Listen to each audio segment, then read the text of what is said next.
This is the last time I'll ever see this store. Hello and welcome to another retro remix edition of Flix Joystix. I'm your host Guy, and this marks a milestone. As of June 2018, Toys R Us as a store and a brand will be closing down for good. When the final announcement hit in March of 2018, I shared a few personal thoughts on it, but wanted to go back because there had been so many changes that happened at Toys R Us since then. A few days after the store's closing announcement, KB Toys announced that they were going to come back and revitalize the KB Toys brand, hopefully in time for Christmas. I've gone back and checked and there hasn't been any news on that, but hopefully they'll keep good to their word, as I do believe that the world still has use for a toy store. There were a few personal updates as well since that last video. I was able to revisit my childhood store in Mesquite, Texas, store 7805. I walked around one last time, picked up one or two small items, and just kind of remembered all the experiences that I had growing up. It's an interesting and strange feeling to realize that a store that you've grown up in and always had that comfort zone of knowing that it would be around isn't anymore. It's a weird feeling to know that this is the last time that you're going to be able to walk through these doors, and while I'm not a regular visitor of the store like I used to be, there were a lot of memories there.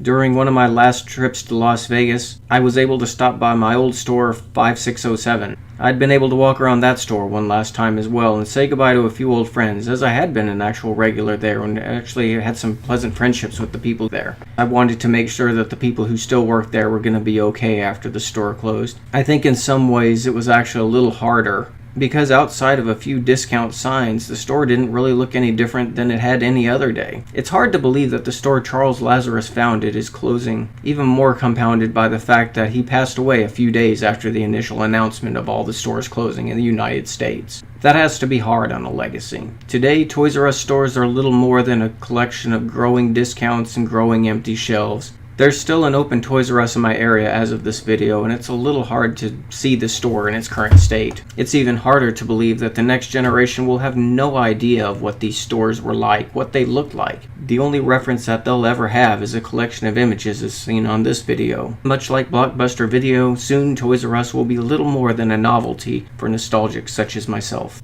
On that note, I say goodbye for real to Toys R Us. Thank you again for all the memories, and I was glad to be able to squeeze in a few more just before you closed your doors for good. In any case, here's the original video. As of the recording of this video, it's about 99.9% certain that Toys R Us is closing down. The only thing that hasn't happened yet is that Toys R Us has not come out and made an official statement that yes, they are closing, but right now all signs are pointing to it. What does one say when there's been something in your life the entire time, and now suddenly it's not going to be? I truly was a Toys R Us kid as I was growing up, and even today I can still go in and find some video game or hard to find action figure or whatever. It's a little something to add for the show, and it's not hard to do. My current Toys R Us is just down the street from me, so it's not a big deal. I've decided to look at the closing of Toys R Us in two different ways, as the adult in me and as the kid in me. As an adult, and being honest, Toys R Us has been doomed to fail for quite some time now, and there's been a number of factors. It's not just higher prices or Amazon or kids playing with iPads, and there is some truth to that, but I'll get to that just a little later. Some of the biggest factors that affected Toys R Us and put it in its current situation happened in 2005. Companies such as Bain Capital, Vornado Realty, and KKR & Company bought out Toys R Us for $7.5 million, made the company private, sunk about $1.3 billion into the company during buyouts, and then when all was said and done, they pocketed about $470 million in fees from the whole deal. And even last September, when the company announced bankruptcy, there was follow-up stories about how all the major executives pocketed nice multi-million Christmas bonuses, because what a great job they did. Fantastic job, guys. You ran a 70-year-old company straight into the ground. Good job, you really earned those. But there were other problems that were going on with Toys R Us, and even reading on the internet and comment sections, which you really shouldn't do. But it was interesting. There's two very different types of divide. There are people who are older and more my age, which have all the warm, fond, nostalgic memories of Toys R Us. And then there is a younger generation which really don't seem to have that sentimental pull with Toys R Us like we did. They didn't grow up with that familiar Toys R Us jingle, "I'm a Toys R Us kid," and most of the complaints are that they can get it easier and cheaper at companies like Walmart, Target. They can order it online at places like Amazon. They just don't see a point in going to a brick and mortar store anymore. As a side note, I actually worked for a while at a Toys R Us during one Christmas season, and it was coming readily apparent to me that kids today really focus on tablets and phones, and it's so much easier just to go download an app and call it a day instead of picking up a Barbie or Hot Wheels or Star Wars figure. Kids today just simply aren't into toys anymore like we were back in our generation. It's a troubling issue for imagination and creativity. And reading other news stories about Toys R Us, once Toys R Us calls it quits, about 10 to 15 of the toys that are out there on shelves today are going to be gone forever, because Toys R Us actually took chances on smaller companies, unlike stores like Walmart and Target that have limited shelf space. And there are other issues, aesthetic issues, such as the way they displayed their store. If you remember Toys R Us stores back in the old days, they were really bright and colorful and set up like a warehouse. Every aisle had new toys and games and everything else, and now they look like boutiques. They just don't have any sense of fun to them anymore. They all use drab colors, everything's way too sectionalized, there's not really any play areas for kids, and I think they followed that trend when Apple was so sleek and minimalistic, and so many other companies followed it as well, and it just didn't look good for a bright and colorful toy store. And then there was the matter of Geoffrey the giraffe, their mascot. From his inception up to the 1990s, Geoffrey was a great character. He was fun and lively and colorful and had a whole family, and then somewhere in the 2000s they just went off the rails with them. They briefly introduced him as a real-life giraffe and then went over to this super minimalistic derpy design that's so simplistic. I guess someone at the company did a focus group and decided that children can't process details in their characters. I don't know, but he just looked really bad. There were a number of problems, and it wasn't any one singular issue that caused the demise of Toys R Us, although I would place a majority of those problems on Bain Capital and its cohorts for running Toys R Us into the ground. Now, speaking as someone who still enjoys Toys R Us, there were a lot of nostalgic memories and sentimentalism that went with the store. I think a lot of people remember their first Toys R Us store. Mine was located at 2063 North Town East Boulevard in Mesquite, Texas, just across the way from Town East Mall. Whenever my family did their big Dallas trip, a visit to Toys R Us was almost always inevitable.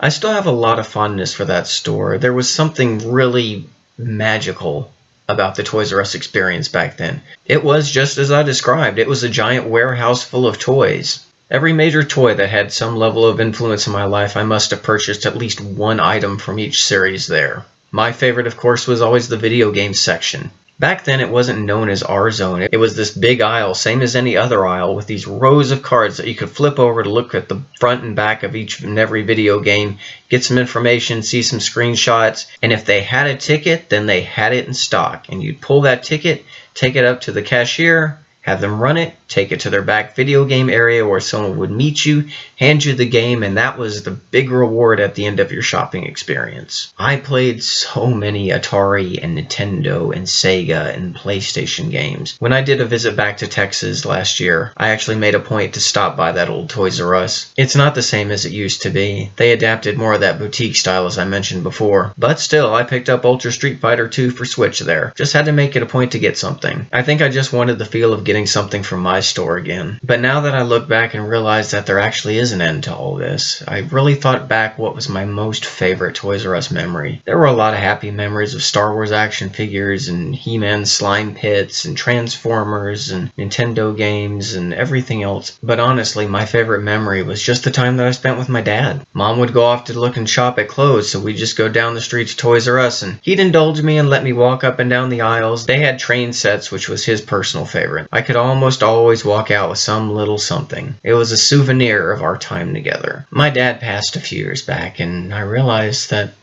this is just another memory that I have to let go. I think that's why I find it so funny that people are so quick to dismiss it as just simply a store.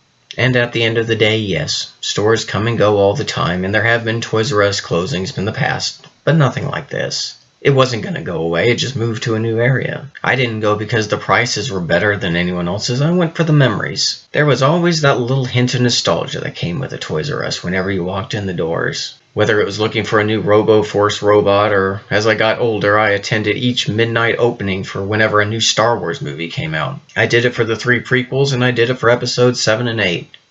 Kind of funny, I thought I'd be able to do an episode 9 next year, but It doesn't look like that one's happening. That'll be an incomplete set as well. But I think I will miss the fact that Toys R Us always put a smile on my face and made me think of simpler times. I don't think I'm going to be able to get that from an Amazon order whether I select 2-day shipping or not. From bikes to trains to video games, it really was the biggest toy store there was. And to those Toys R Us employees who put their heart into it and went out of their way to make sure a kid smiled, from one old Toys R Us kid, I thank you. I don't want to grow up. I'm a Toys R Us kid. A million toys at Toys R Us that I can play with.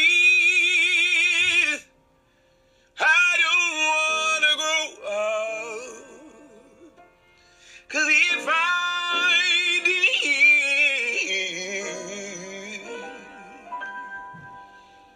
I couldn't be a Toys R Us kid. Hallelujah. Hallelujah.